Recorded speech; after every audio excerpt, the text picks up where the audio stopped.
Hi, I'm Danny Strong, but you may know me as Jonathan Levinson from the hit television show Buffy the Vampire Slayer. I portray one of those slayers. What you probably didn't know is that besides being a famous TV star, I'm also a Dictionarium Demonicus Encyclopedia Conquiso, or in layman's terms, a licensed demonologist. That won't keep me awake all night. Vampires only form nests to make hunting easier. They're not big on the cooperation. They mostly like to hang out all creepy and alone in the shadows. Tonight, I will be your guide in exploring the many different demons and otherworldly beasts that have appeared on Buffy the Vampire Slayer. So, join me now as we delve deep into the underworld with something I like to call Demonology, a Slayer's Guide.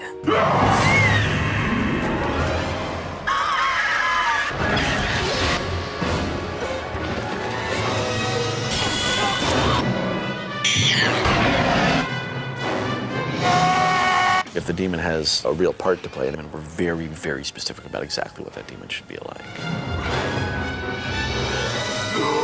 Not an easy job, by the way. There's only so many things monsters can look like. Demons come in many different shapes and sizes. We as demonologists have taken great strains to sort these various demons into different categories. So if you thought a demon was a demon was a demon, well then, you'd be dead wrong. Which brings us to our first category. Dead things that aren't really dead until Buffy makes them dead demons.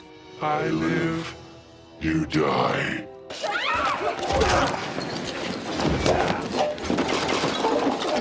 Are these vampires? I don't think so. Buffy, heads up!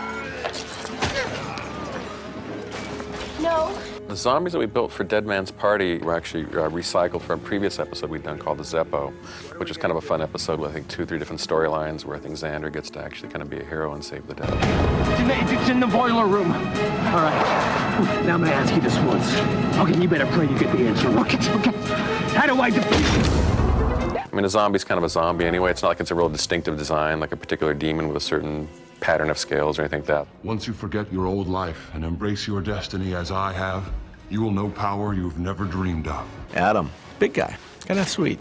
Frankenstein-y. Mommy. I just loved the way he looked and the manner he brought. It was very different. His sort of, the interest he had in the world, the sort of childlike thing. I've been thinking about the world. I wanted to see it. The problem we had with him was that his big emotional connection was with Riley, and it was very cerebral. So ultimately, fighting him didn't have the resonance that fighting the Master or fighting Glory had. Our next category involves those evildoers that are not only unattractive on the inside, but equally unappealing on the outside. Those in the know call them, oh God, does someone know a good dermatologist? Demons. I will not miss again, Slayer. I like the name Toth because I got a joke out of it later. Toth? What? He called you a Toth. It's a British expression. It means like moron. That was kind of cute. The Slayer is not here.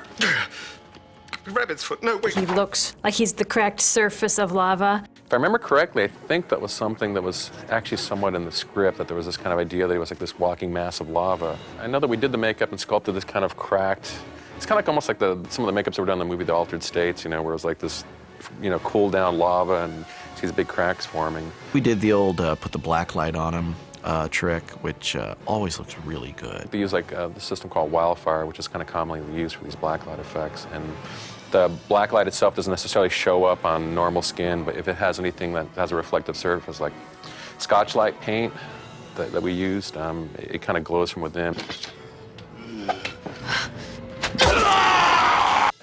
Our next chapter in the Encyclopedia of Evil concerns the transformation of demons. These bad boys are called, I bet you thought I was human when in actuality I'm this really pissed off, hideous demon. Kid, wanna see a trick?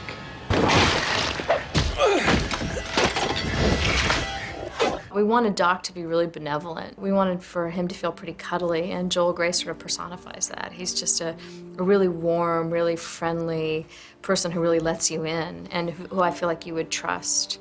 And then he also can play that dark side. Let me know how it goes. We're talking about a guy who at once is really attractive and charismatic, and on the other hand there's something wrong. Demon! Demon! I always liked the demon that Giles turned into in A New Man.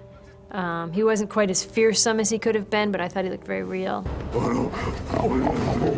We wanted to have that real classic demon kind of look, like the red skin, the ram horns, and it just, again, it seemed like it was just appropriate for that story, for it to be very classical in nature, because it's like one of the main characters is becoming a demon. You just come over all demony this morning? As a matter of fact, I did, thanks to Ethan Rain. You have to help me find him. I loved the makeup. I thought it was great, and it's fantastic what you could do. And also, Joss wanted me to be able to be recognizable underneath it all. If you thought those were some nasty folk, wait till you check out this gallery of the disturbed. I give you the you summoned me, so as long as I'm here, I might as well rampage and kill demons. Sir, forgive me. I just want to understand, why summon the Queller? Because I'm cleaning up Glory's mess. Something truly creepy. A slug-like thing that crawls on the ceiling and spits goo in your face. I thought that worked out really well because she freaked me out. I wouldn't touch that stuff in his mouth if I were you. Toxic? No, just messy. We got a chance to do, I think the first and maybe only, at least to this point, alien character that we've done for the show. Originally, the Queller demon was supposed to be spidery. I pictured it very sort of spindly and like daddy long legsy.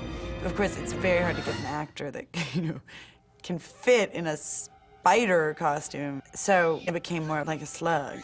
Stop staring at me. I don't like it. The number one challenge of that was to get somebody in this suit that was that small that we would be able to get on the ceiling. People would have to be standing in a room and a thing crawl over their head. So we built actually upside down sets, and we had her crawl across the floor, and then we would reverse the whole frame and put it on top of the other set, on the other top of the other frame. And it would look like she was crawling over their heads. Ultimately, it became one of our creepier bugs because it didn't have very many human qualities at all. You do well to flee, townspeople. I will pillage your lands and dwellings. Ooh, ale. I smell delicious ale. The troll episode is awesome because it's like, look what we can do. We, 1 week we've got a guy, basically shooting up with vampires, and the next week we've got a giant troll. The fun thing about writing the troll was that I wrote all of his lines in all capital letters because I felt that everything that he said should be booming. Barmaid, bring me stronger ale and some plump, succulent babies to eat. This enormous guy who you sensed this sort of gentleness in. Oh, stop! You told the witch to do that on Yanka. You seem determined to put an end to all my fun, just like you always did when we were dating. He has very dated references. He's all about mead and wenches. Arise! Sir, Hayan, Winhu!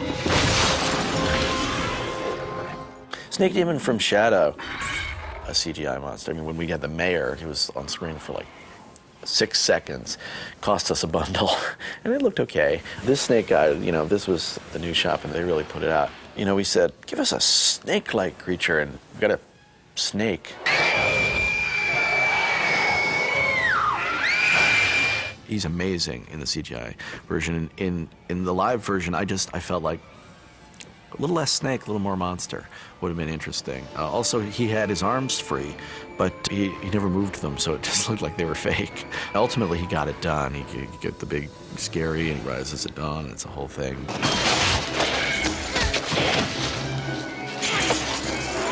This brings us to our final flurry of fiends, the most terrible and evil of the bunch. We call them simply the I'm so hideously deformed that I couldn't possibly be played by a man in a rubber suit demons. I can't get to the eggs unless it moves. No way. I'll make it move. You just be ready. Hey! Gora, heads up. Right. Heads it is. We came up with a three-headed monster just because it was cool, and there was no particular symbolism to it. Hey, get away from us!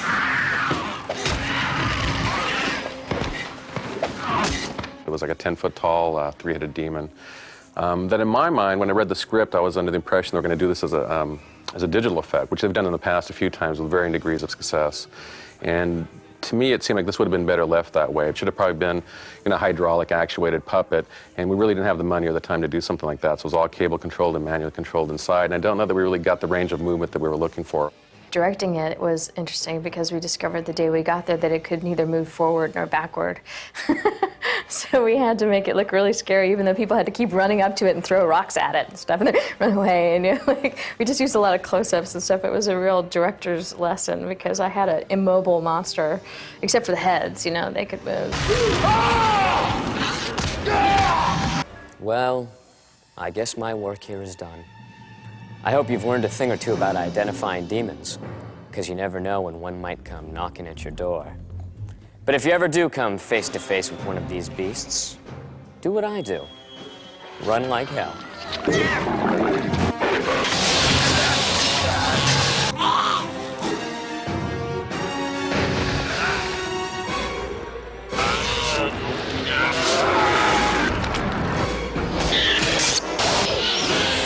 Ha ha ha ha!